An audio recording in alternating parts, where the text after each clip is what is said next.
안녕하세요. 발령인 수한의원 한태영 원장입니다. 오늘은 태음인과 소음인의 체질 인물론을 바탕으로 소금과 물의 대사 원리를 심층 탐구해 보겠습니다. 사상의 의학은 조선 후기 이재마 선생이 창시한 의학입니다. 한국인 인구의 약 85%를 차지하는 태음인과 소음인의 특징을 오늘 깊이 파헤쳐 봅니다.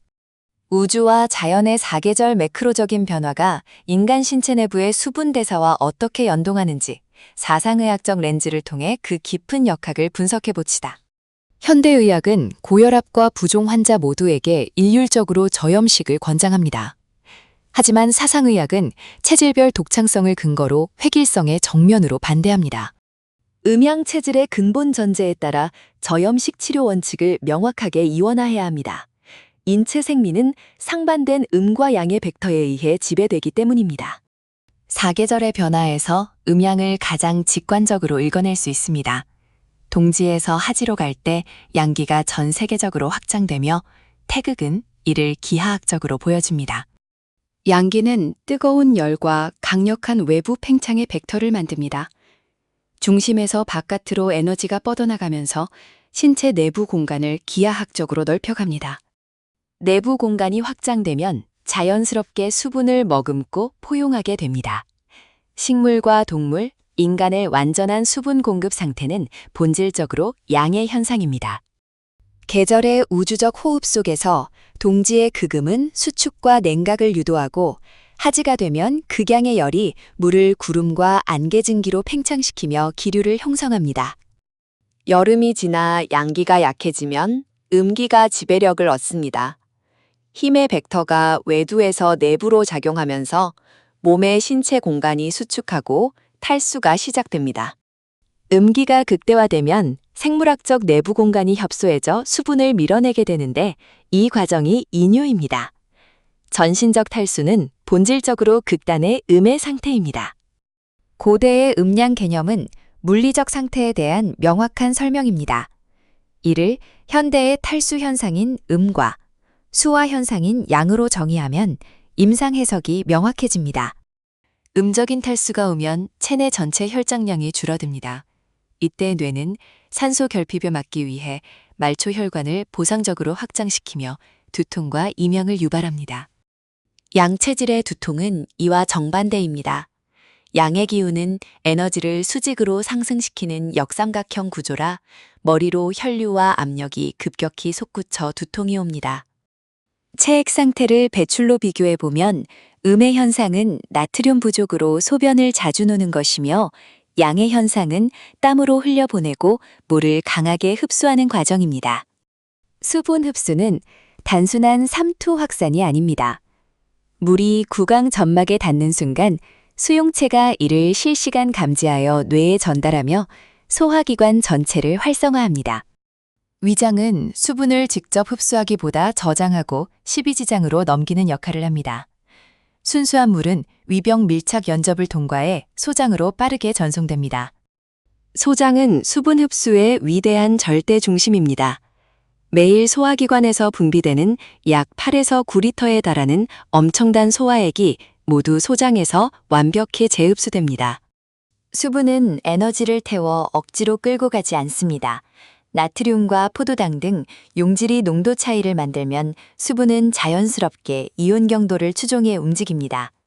비행기가 이륙할 때 고막이 팽창하는 것과 엘리베이터가 내려갈 때 머리로 피가 쏠리는 느낌은 신체 에너지 벡터의 팽창과 상승 기전을 잘 대변해 줍니다. 소음인과 태음인은 음의 캐질로 안정적인 삼각형 에너지 구조를 가집니다. 기운이 아래로 가라앉으므로 상체 혈류 보산을 위한 혈관 확장이 흔히 일어납니다. 소양인과 태양인은 양의 체질로 불안정한 역삼각형 에너지 아키텍처를 이룹니다. 기운이 머리로 급격히 폭발하듯 솟구쳐 강한 어지럼증과 두통을 만듭니다. 사상의 의학 진단 매트릭스를 보면 상체 결핍을 메우기 위해 보상적으로 뇌혈류를 확장하는 음인과 위로 솟구쳐 폭발하는 양인의 기전 차이가 뚜렷합니다. 서양의 의학이 접사 렌즈처럼 초국소적인 인자만 분리해 분석한다면 동양의 의학은 수화의 거대한 흐름과 우주적 벡터를 통해 신체 전체를 통찰합니다. 장상피세포의 SGLT1 운반체는 나트륨이온 2개와 포도당 1개를 세포 안으로 동시에 끌어당깁니다. 이것이 수분 흡수를 촉진하는 삼투의 출발선입니다. 세포 기점막에 위치한 나트륨 칼륨 펌프는 세포 내 나트륨을 간질로 끊임없이 밀어냅니다. 이를 통해 수분을 당기는 고도 구배 엔진이 쉼없이 일합니다. 농도 구배가 완성되면 물은 장 내광에서 장벽을 통과해 혈관으로 강력히 이동합니다. 이를 응용하여 탈수를 치료하는 원리가 경구 수행요법입니다. 아쿠아포린이라는 수분 전용 통로 단백질은 세포막 내부를 물 분자가 직접 관통할 수 있게 하여 체내 요구량을 감당할 초고속 수분 이동을 이끌어냅니다. 공장은 효율을 기하급수적으로 높이기 위해 주름, 육모, 미세육모로 구조를 2원화 및 3원화하여 표면적을 단순 원통 대비 약 600배 극대화했습니다. 대장은 배설 통로가 아니라 수분 보존의 마지막 기지입니다. 호르몬 알도스테론의 지배하에 마지막 나트륨과 1리터의 물까지 철저하게 회수해냅니다. 장벽을 넘은 수분은 간질 공간을 지나 영양분의 대동맥인 간문맥을 타고 간으로 유입됩니다. 마침내 전신순환계로 뻗어나가 혈장량을 즉각 보충합니다. 물이 위장을 지나 실제 혈관 삼투압을 내리기까지 수십 분이 걸립니다. 하지만 입을 축이는 순간 뇌는 이미 갈증을 해결하는 위대한 예측 생리를 작동합니다. 인체는 단순히 수분을 마시는 것이 아닙니다. 전해질과 삼투압이라는 완벽한 생물학적 신호를 조율하여 순환계의 조화와 항상성을 고도로 수호합니다. 인체 해부학은 곧 에너지 아키텍처입니다. 상부 폐영역은 호흡과 발산을, 비장은 소화를, 간은 여과와 수렴을, 하부 신장은 여과와 하강을 지배합니다. 생물학적 에너지는 봄의 수직 성장, 여름의 수평 확산, 가을의 안으로 향하는 수렴과 저장, 겨울의 중심 압축과 휴식이라는 4개의 궤적으로 순환합니다. 사상의학은 각 체질의 생리역학적 특징을 사슴, 사자, 하마, 보거 등의 상징동물로 해설하여 인간의 원초적 성향을 직관적으로 보게 돕습니다. 봄의 기온을 담은 태양체는 도약하는 생명력을 보입니다. 폭발적인 초기 기동력을 지녔으며 강한 자극과 각성을 부르는 니코틴의 궤적과 유사합니다. 여름의 소양체는 달리며 빠르게 확산하는 활동성을 지닙니다. 행동 반경이 넓고 기가 민첩하며 교감신경을 자극하고 활동을 촉진하는 모스카린과 닮았습니다. 음의 대표 체질인 태음인과 소음인은 각각 가을의 묵직한 수렴 벡터와 겨울의 고요한 응축 벡터를 바탕으로 생리적 대칭을 명확히 이루고 있습니다. 가을의 태음체는 묵직하게 걷고 안으로 기운을 모으는 지구력이 강점입니다. 보상과 안정, 몰입을 이끄는 도파민 신경 전달 물질의 축을 이룹니다. 겨울의 소음체는 고요하게 휴식하고 중심의 초점을 모으는 정적 상태를 즐깁니다. 평온함과 부드러운 감정 조절을 이끄는 세로토닌이 우세합니다. 태음인은 가을의 중력처럼 사방의 자원을 수집하고 내부로 내항 집적하는 모으는 힘의 방향을 가집니다. 골격적으로 허리와 복부가 고도로 발달합니다. 소음인은 겨울의 응축 벡터를 가집니다. 에너지를 가장 본질적인 핵심으로 압축하기 위해 흉부를 긴밀히 수축하고 하체와 골반, 엉덩이를 발달시킵니다. 태음인은 코끼리를 닮았습니다. 행동의 시작은 무겁고 신중하지만 한번 목표를 설정하고 움직이기 시작하면 끝을 보는 압도적 인내심을 보입니다. 소음인은 캥거루를 닮았습니다. 고도로 효율적이고 지능적으로 에너지를 세이브하며 세밀하고 감각중심적인 찰나의 예리한 인지가동력이 돋보입니다. 태음인은 한국인의 약 45%를 점하는 가장 넓은 체질입니다. 간과 소화기가 발달한 반면 폐가 약해 낮은 베개를 사용해 뇌혈류를 도와야 합니다.